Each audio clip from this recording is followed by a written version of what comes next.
pondok ini pondok penghafal Quran. Bagaimana jika seandainya anak saya ini tidak memiliki kekuatan atau daya tangkapnya terhadap hafalan ini lemah? Apa yang mestinya saya lakukan? Apakah saya tarik dia keluar agar tidak mondok? Karena saya kasihan dengan anak saya.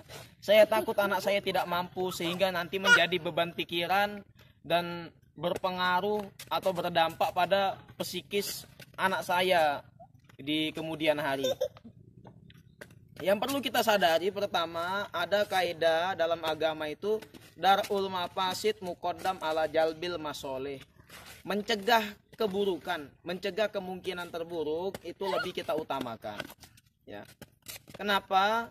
Seorang anak yang sudah berkecimpung dengan Al-Quran dan memiliki kesibukan terhadap Al-Quran itu lebih baik daripada anak-anak yang lain yang dimana kesibukan mereka tidak bersama Al-Quran.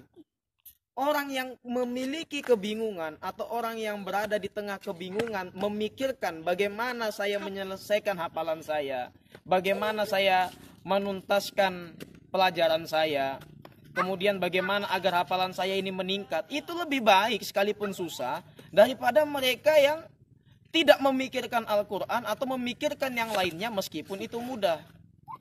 Kesimpulannya begini, bersusah-susah dalam ibadah atau bersusah-susah di jalan Allah itu lebih baik daripada kita melewati jalan yang mudah tapi itu bukan jalan Allah, tapi itu bukan pada jalur ibadah.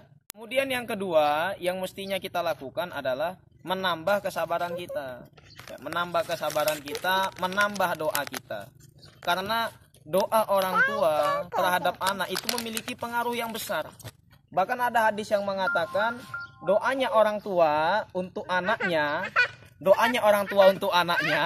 itu sama seperti doanya para anbiya, doanya para nabi untuk umatnya. Ya. Makanya di sini penting doa orang tua. Doa kita sebagai orang tua itu penting. Ustaz, tapi doa saya nggak dikabulkan mas. Ini gimana? Saya udah dari dulu berdoa tapi nggak ada perkembangan. Kita jangan menuntut demikian. Ya. Kenapa? Karena kita tidak tahu bagaimana proses pengabulan doa tersebut. Bagaimana cara Allah menjawab doa-doa kita. Dan Allah punya cara yang paling indah. Allah punya cara yang di luar pemikiran kita.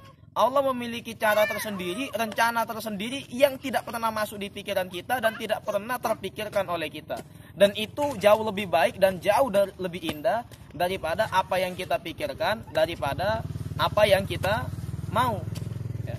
Kita senantiasa bersandarkan atau menyandarkan kehidupan kita, menyandarkan anak kita dengan doa-doa kita kepada Allah Subhanahu wa Ta'ala.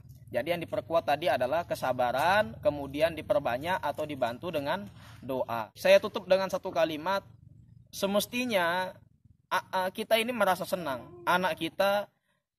Kesibukan anak kita itu berada pada kesibukan yang mulia, yaitu sibuk menghafalkan Quran. Kesulitan yang anak kita hadapi itu pada kesulitan yang mulia, yaitu sulit mempelajari kalam Allah, perkataan Allah, mempelajari Al-Quran. Kesibukan dan kesulitan mereka di jalur ibadah.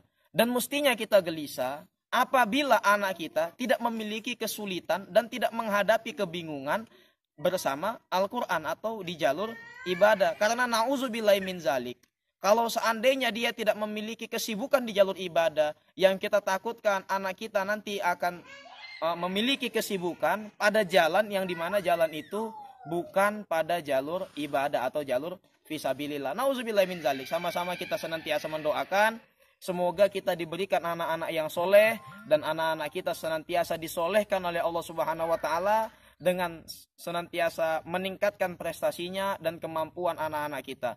Dan semoga kelak di hari kiamat nanti anak-anak kita bisa menjadi salah satu penolong yang menyelamatkan kita dari panasnya api neraka dan membawa kita untuk bersama-sama berkumpul kembali di surganya kelak. Allah